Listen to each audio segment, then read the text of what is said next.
नमस्कार मित्रांनो, ट्रान्सफॉर्मर ऑइलची चाचणी कशी करावी या अभ्यासामध्ये आपले स्वागत आहे.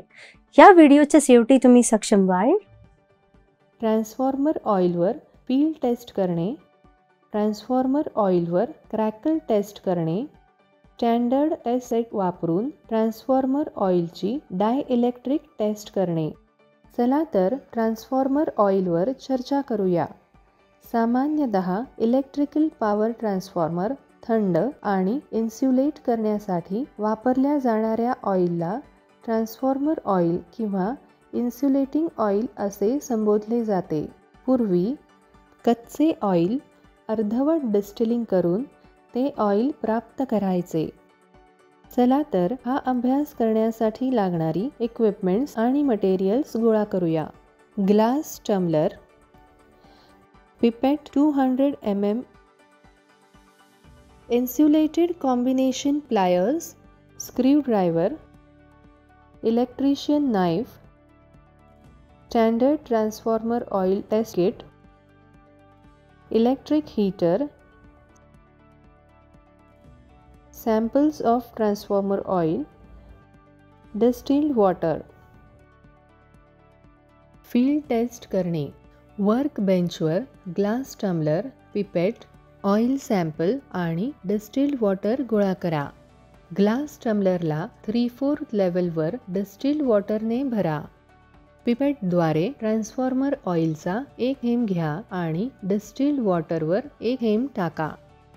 ऑइल सरफेसच्या फील्डचे निरीक्षण करा आणि फील्डचा व्यास आणि आकार रेकॉर्ड करा. तेलाच्या थेंबाचा आकार, क्षेत्राचा व्यास, तेलाची स्थिती चांगली किंवा वाईट, थेंबाचा आकार कायम ठेवल्यास तेल चांगले असते. जर आकार सपाट असेल तर थेंबाने 18 mm पेक्षा कमी व्यासाचे फील्ड व्यापले असेल तर तेल वापरले जाऊ शकते. जर ते जास्त असेल तर ते योग्य नाही आणि ते पुनर्स्थित करावे लागेल. क्रॅकल टेस्ट घेणे. स्टील ट्यूब, हीटर आणि ट्रान्सफॉर्मर ऑइलचा नमुना गोळा करा. स्टील ट्यूबच्या बंद टोकाला गरम करा. ट्यूबमध्ये ऑइल सॅम्पल घाला. ट्यूबचे उघडे टोक कानाला लावा आणि आवाज ऐका. ऐकलेला आवाज रेकॉर्ड करा. टिंब आवाज ऐकू आला. तेलाची स्थिती टिंब आहे. टिप: जर तेलात मॉइश्चर असेल तर क्रॅकल साऊंड ऐकू येईल. फक्त कोरडे तेलच सिझल होईल.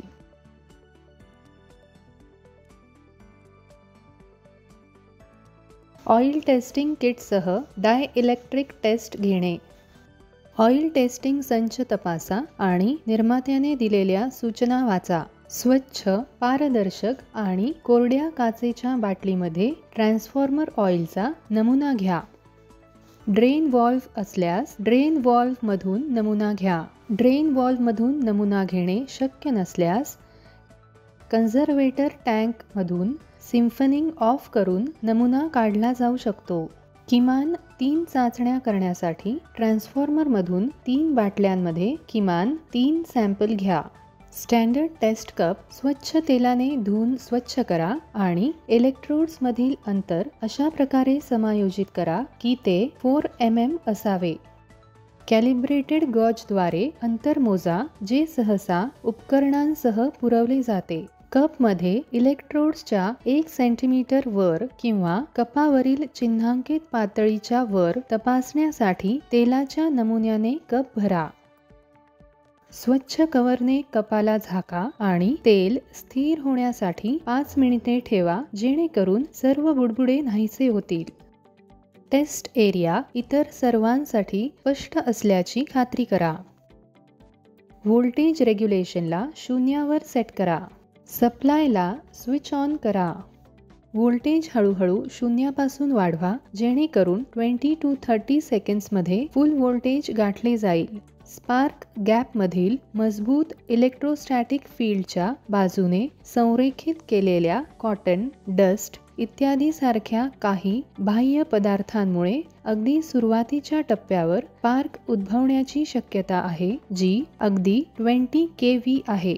ते जळू शकते आणि चाचणीवर परिणाम करू शकत नाही. तेलाचा फायनल ब्रेकडाऊन होईपर्यंत व्होल्टेज वाढवा. सर्किट ब्रेकर ट्रिप होईल. त्याच वेळी व्होल्टमीटर पहा आणि ब्रेकडाऊन व्होल्टेजचे रीडिंग लक्षात घ्या. इलेक्ट्रोड जवळील तेल स्पार्क केल्यानंतर त्याचा रंग काळा होईल. दुसऱ्या नमुन्यात तेलासह पुढील चरणांची पुनरावृत्ती करा. लक्षात घ्या की पहिल्या आणि दुसऱ्या सॅम्पल्सच्या ब्रेकडाऊनचे व्होल्टेज अंदाजे समान असावेत. तिसऱ्या नमुन्यासाठी चाचणी तयार करा. टेस्ट व्होल्टेज 40 kV पर्यंत वाढवून चाचणी आयोजित करा. सुमारे 1 मिनिट टेस्ट व्होल्टेज लावा आणि स्पार्किंग होत नसल्याचे निरीक्षण करा. लक्षात घ्या की चांगल्या तेलाने 1 मिनिटासाठी 40 kV भार सहन केला पाहिजे.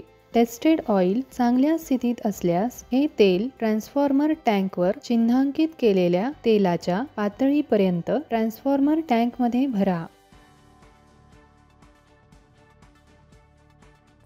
मला आशा आहे हा व्हिडिओ पाहिल्यानंतर तुम्ही सक्षम व्हाल. ट्रान्सफॉर्मर ऑइलवर फील्ड टेस्ट करणे, ट्रान्सफॉर्मर ऑइलवर क्रॅकल टेस्ट करणे, स्टँडर्ड टेस्ट सेट वापरून डायइलेक्ट्रिक टेस्ट ट्रान्सफॉर्मर ऑइलशी जोडणे. हे ट्रान्सफॉर्मर ऑइलची चाचणी करण्यासाठी या व्यायामाची समाप्ती होते. भेटूया पुढच्या सत्रात. धन्यवाद.